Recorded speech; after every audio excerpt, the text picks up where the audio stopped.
The Christmas Tree. This awesome seasonal story is written by Whitehouse. So grab your coffee, sit back, and enjoy the show. Staring at the tree, whiskey in hand, Pete was pleased that this year would be different from the last.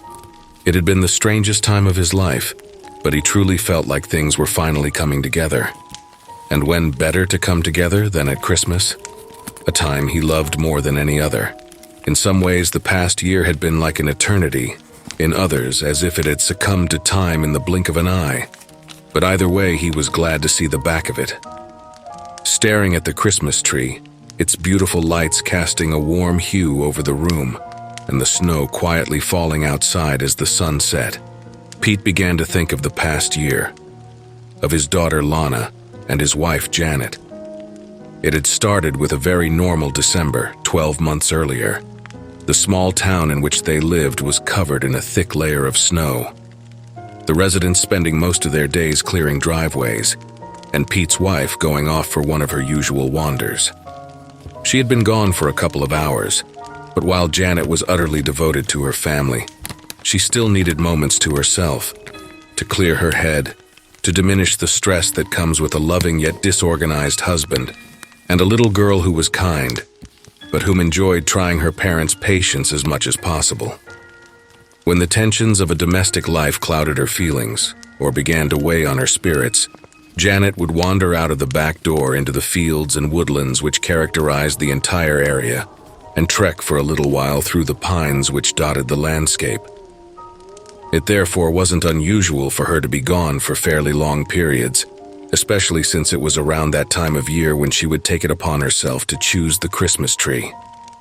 No matter how much Pete or Lana asked to help out, this was Janet's job. She loved the tradition of it, the process of choosing the best possible tree, cutting it down, and then seeing the bright smiles on her family's faces, as they would gleefully take the tree indoors and decorate it with sparkling glitter garlands, warm glowing lights, and an array of festive baubles. It was a small highland town where they lived far away from any major city, but Janet and the rest of her family loved their home, the simplicity of it, the feeling of being an integral part of a close-knit community, and of course the beautiful surroundings, lush during the Scottish summer and cold, crisp, stark, but yet awe-inspiring in the winter. Most importantly, she loved the pine woods nearby, specifically a collection of trees which sat at the top of a small hill within walking distance from the house, perfect for picking a Christmas tree. She would return there each year, and while their numbers thinned due to a few other neighbors going there for the exact same purpose, there were enough trees to last a good many years. When she had been gone for 3 hours, Pete began to grow nervous, as this was longer than usual, and since it was getting dark, he took it upon himself to venture outside, telling Lana to lock the doors after him and that he would not be long. Lana laughed when he told her that he expected that Mummy was struggling through the snow with a huge tree, bigger than any other they had ever had. Pete loved to see the excitement in his daughter's face at this time of year, and he told her to watch from her bedroom window to see what they would bring back. With this, she excitedly ran up the stairs straight to her window before he had to call her back down to lock the door. Gazing at the beautiful tree, he could remember that night like it was yesterday. The snow was crisp on the ground and crunched under his feet as it began to freeze. Small flakes fell from the sky occasionally, but Janet's footprints remained uncovered. Even without them, Pete knew where they were heading. The hill where Janet returned each year was only a 40-minute hike away. She would pick a pine tree from there. In fact, sometimes she picked two. One around 6 foot, the other a young tree about half the size, if they could find one suitable. It was difficult at times to find smaller trees as they seemed to be rare in that area. Everyone in the town seemed to like the idea of having a small tree in their children's bedrooms, so people would climb up there with an axe and take what they wanted, so there weren't as many at hand. Lana at one time had thought it was sad to cut down and kill the trees just for people to look at, but Pete explained to her about tradition and that he was sure more would grow back. With time, she forgot this protest and looked forward to the years when she could have one. If a smaller tree couldn't be found, they had a lovely synthetic one which would sit at her window. Secretly, she loved this just as much. But as her father had said, tradition is tradition, The larger tree would be placed in the living room and adorned with an assortment of baubles, glittering decorations, and lights. The other, in Lana's room, would be sprayed with a can of fake snow and covered in hanging candy sticks and chocolates. Although she was always told she could only have one a day before bed as a treat. Of course, occasionally she would break this rule and just hope no one would notice. Janet could always tell, but she would let it go. Christmas time was the best of times after all, and it was so brief. As Pete approached the hill, he knew something was wrong. He felt it in his bones. As he climbed, the snow began to fall in greater volume and the sky dimmed with it. Standing at the humble summit, a stillness spread. Silence interrupted momentarily by the almost audible patter of snowflakes floating gently to the ground. He followed the footprints now with purpose, knowing that if the snowfall increased, that it would be nearly impossible to find Janet. Twilight fell, covering everything in a dark blue wisp of color, as the frost began to nip at his now rosy cheeks. The footprints bobbed and weaved their way through the huge pines, finally stopping next to a wonderfully thick and vibrant tree. One which was perfectly suited for their purposes. The perfect size, almost 7 foot tall, a deep, life-filled green, and a thick abundance of branches and pines, which made it almost impossible to visually penetrate its cover in such a light. But yet Janet was nowhere to be seen, and as far as Pete could tell, there were no other tracks in the snow leading away in any direction. She had most certainly been here, but where had she gone? This was both puzzling and worrying. It seemed impossible, but there they were, Janet's last 2 footprints engraved in the ground, but the snow all around, virgin, undisturbed, and lacking all signs of life. It was as if she had just vanished into the night. Looking at the base of the tree, Pete ran his fingers over a deep gash in its trunk. There was no doubt about it. Janet had taken a few swipes at it with her axe. Then, for some unknown reason, she had left, or perhaps moved on to a tree she felt was more suitable. Surely not, though. This tree was perfect. That must have been it, though. She must have moved on. Perhaps there was some random, freakish flurry of snow which covered her tracks. Yes, that must have been it. But Pete knew this was wishful thinking. He had lived there for years, and in all of that time he had never seen such a thing. Then he saw it. Several meters away, lying in the snow, was Janet's axe. He rushed over to the object, falling once as the snow deepened. Rising to his feet, it was now unmistakable. Yes, it was partially covered in snow, but it was Janet's axe, all right. It lay there much like the footprints, isolated but with the absence of any human imprints. It was as if the tool had been dropped from a great height, but Pete did not care to speculate. A sense of growing worry permeated his mind as the thought of Janet lying somewhere injured increased his anxiety. Shouting his wife's name repeatedly drew no reply as darkness now began to creep ever closer. If she was hurt, he would have to raise the alarm and get the town out looking for her, along with mountain rescue. She wouldn't survive long in the snow, in that biting cold. At this thought, the panic grew. Worry, fear, hurt that can only be felt through love. With torch in hand, he continued in the direction the axe had taken him.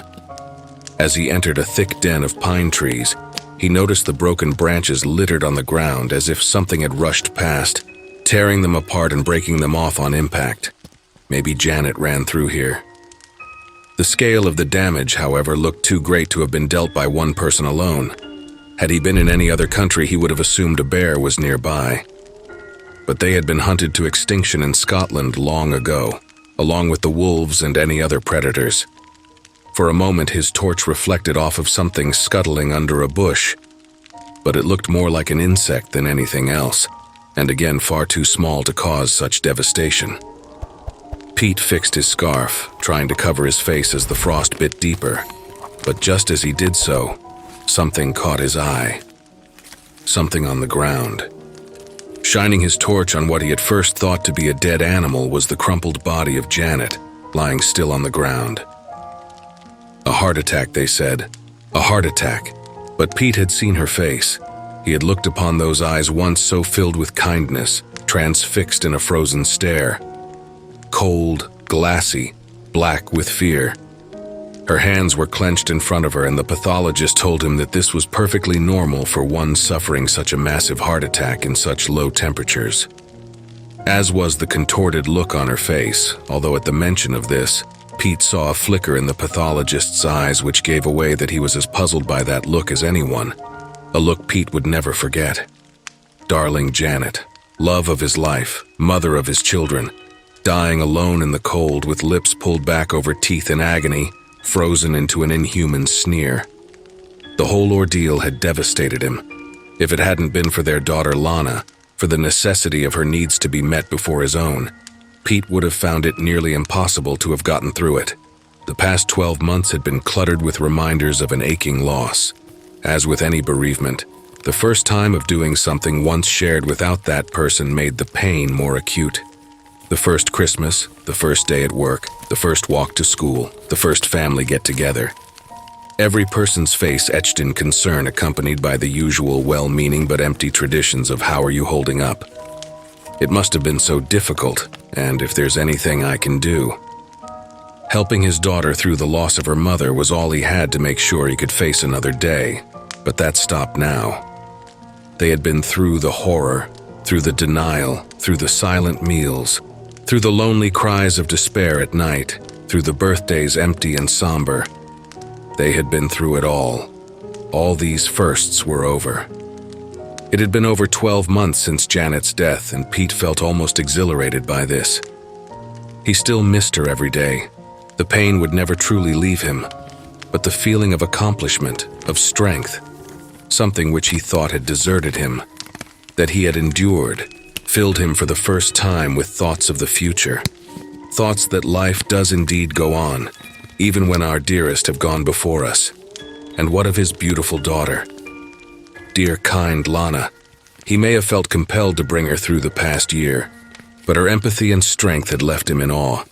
Characteristics which someone so young had no right to possess, but which were thankfully present nonetheless.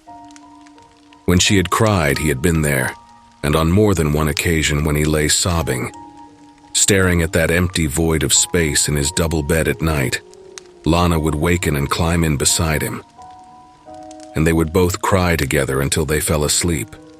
She was his rock, and by God, she was going to have the best Christmas she'd ever had. Pete had made a number of arrangements. He had spent a fortune on every gift imaginable. He had filled the house with every food and treat that she enjoyed, and both Janet's parents and his own were flying in for Christmas dinner to be with their brave, sweet little granddaughter. He'd also organized for Lana's friends to have a sleepover on Boxing Day, which she had pleaded for. But Pete always knew he would give in eventually. She never asked for much, but this year, this Christmas, she would have more than she could imagine. The house was perfect, but there was one thing left to do. One thing that Pete had dreamt of since the night he found Janet's body. She had chosen that tree. It was going to be sitting in their living room adorned with all manner of decorations. That was its purpose, its very reason for being. Janet never finished cutting the damn thing down.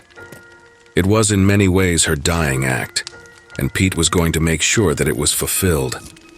On the anniversary of her death, he wandered through the snow, winding his way through the pines until he stood at the foot of that ominous little hill. The sun shone brightly, and it wasn't as cold as it had been the night Janet died, but each footstep was accompanied by a sickness in the pit of Pete's stomach. Each stride a morbid reminder of the previous year, and that terrible heartbreak in the snow. Marching to its peak, he first walked to and observed the scene of Janet's untimely death. Standing there where her body had laid, Pete wiped the tears from his eyes and placed a small Santa figurine on the ground, burying it in the snow. It had always been hung from the branches of each yearly tree and was her favorite decoration. It seemed only right that it be with her. After another few minutes of trudging, there it was. It was still standing. That damned tree. As if ravenous for revenge, Pete pulled Janet's axe from his backpack and charged at the pine. He battered and chopped at the cut which Janet had made the previous year, making it deeper with every slice, with every pound of pressure he could muster. The tree groaned and creaked as if in pain, but Pete did not care. This tree was the final reminder of Janet's death. Whatever had happened that night, it happened because of that tree. As crazy as it seemed, it all made sense for a moment, and then clarity was clouded by mundane reality. She had simply died of natural causes. With the roar of cracked wood breaking under its own weight, the tree swooned and collapsed to the ground in defeat. Tying a rope around its trunk and then using string to fold its branches inward, Pete dragged that memory, that cold-hearted pillar of nature's brutality, through the snow, over grass and gravel, and finally to his back door. He was victorious. With little thought for carpet or furniture, he dragged it up the stairs into the house and placed it in front of the window in the living room, wedging it upright into an old wooden stump they had used as a stand every year. Breathless and covered in sweat, he stood back looking at the tree standing tall over all it surveyed. "You picked a good one, love. You picked a good one." He held back the tears and waited for Lana to return home from her friends. Pete put an old Christmas film on the television as they both decorated the tree together, singing, laughing, and being a family. There were moments, fleeting glances when they caught one another's stare. A glance which showed pain buried deep down inside, one which said, "I miss her too."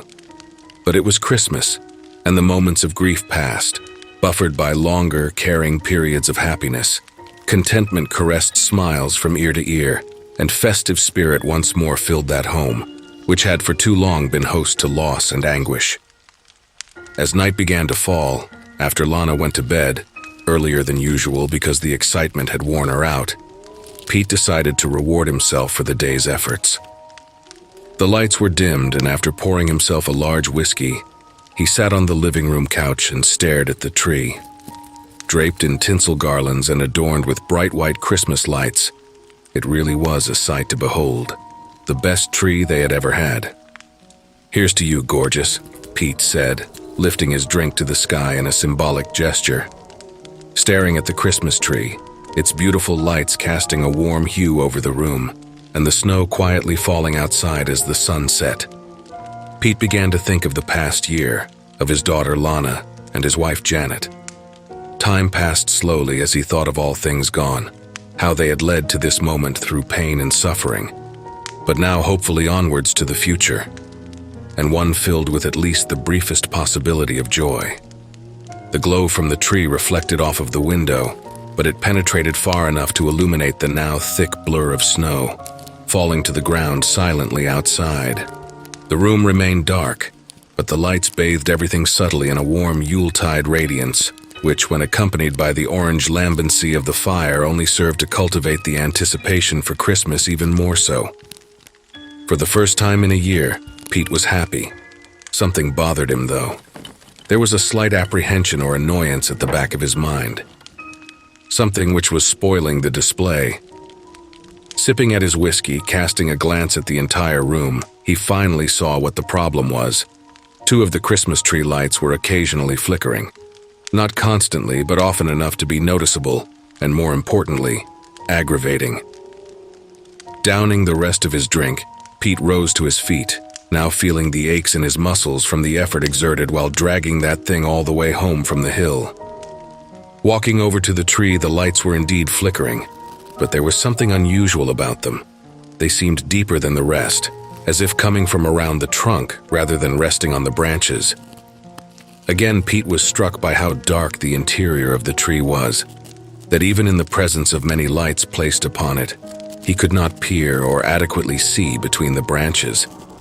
Even the two lights which sat deeper behind the pines did not seem to illuminate their surroundings in any way. The empty glass slipped from his fingers, smashing on the floor. The lights were fine. They were not flickering at all, but the occasional blinking of two eyes amongst the branches had been enough to catch his attention. He froze to the spot, and it was as if the room grew somehow darker. Something stirred between the pines, between the knotted wood and the scratched, porous surface. Something lived there. A feeling of utter paralysis now took hold, his feet firmly glued to the ground as the two eyes slowly pushed forward. Creaking and cracking, a face revealed itself from between the pine-covered branches, as if seeping out from its innermost visceral point, mold-covered, ancient, its features twisted in rage. Fear began to course through Pete's veins. His heart beat faster and faster as the face moved closer. Its eyes, devoid of pupils, now swamped in a maddening yellow, and from below the protrusion of two thin, moss-covered legs arching out from between the branches. With a creak and snap, it straightened itself, now standing in all of its terrible glory in front of the tree. It was now pitch black outside, and it would have been clear to Pete that this animal, this creature, was of a nocturnal nature. But in its stare, he found himself helpless. His heart skipped. First, it was a palpitation. Then he could feel a searing pain in his left arm. He clutched his chest, but his feet remained adhered to the ground, and it was impossible to look away from those yellow, unmarked eyes. Its gaze came closer still, and in the pain which it brought, Pete knew he was going to die. To be found like Janet, cold, face contorted, and the second victim of that which lived amongst the pines on that hill. The pain was now unbearable, but the paralysis removed the possibility of a scream. What little light there was from the fireplace now illuminated its head, elongated on one side and pulsating on the other. Its face dominated by a large dark hole which appeared in place of a mouth or nose, one which no light could penetrate.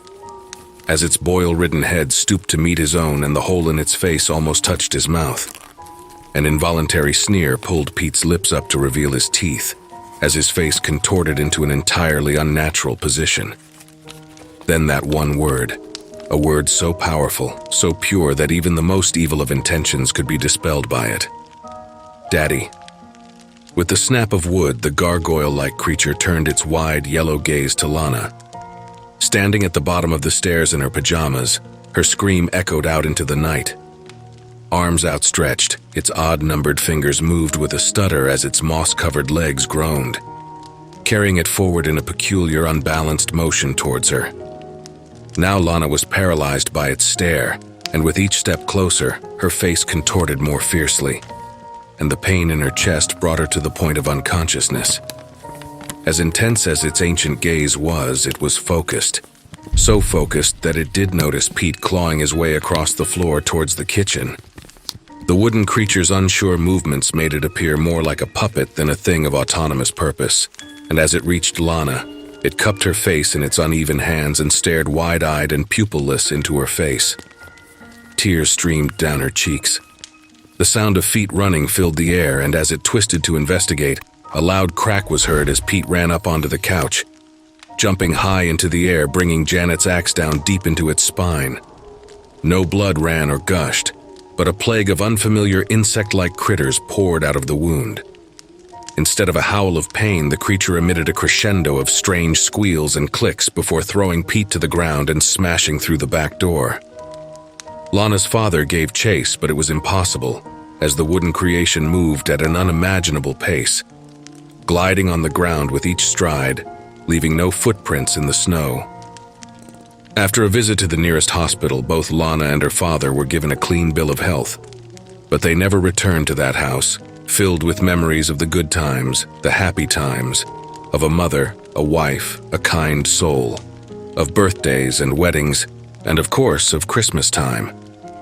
Pete didn't know what that creature was, whether it was alive or dead, or something else entirely inconceivable to human mind, but he made a solemn promise to himself from that moment on. Never again would he cut down a tree, decorate it, and take enjoyment in its appearance as it died, because no matter how pretty they are, no matter how much warmth they may give, no matter how much they might make people think of Christmas, you just don't know what may be living inside.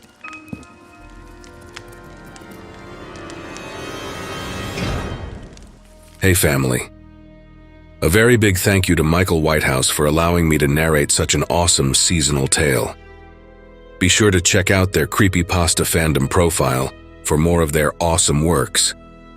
If you would like to support us and make a donation, I'd be very much appreciative. I do have PayPal and a Buy Me a Coffee account. Be sure to also check out our merch store. There are plenty of items and designs to choose from. If you enjoyed this video, then why not check out the next one? Here, on the right-hand side. You can also follow us. All my socials and all my other links are contained within the Linktree link below. Take care, everyone, and I hope you all have a wonderful and peaceful night. And don't forget, where fear is, happiness is not.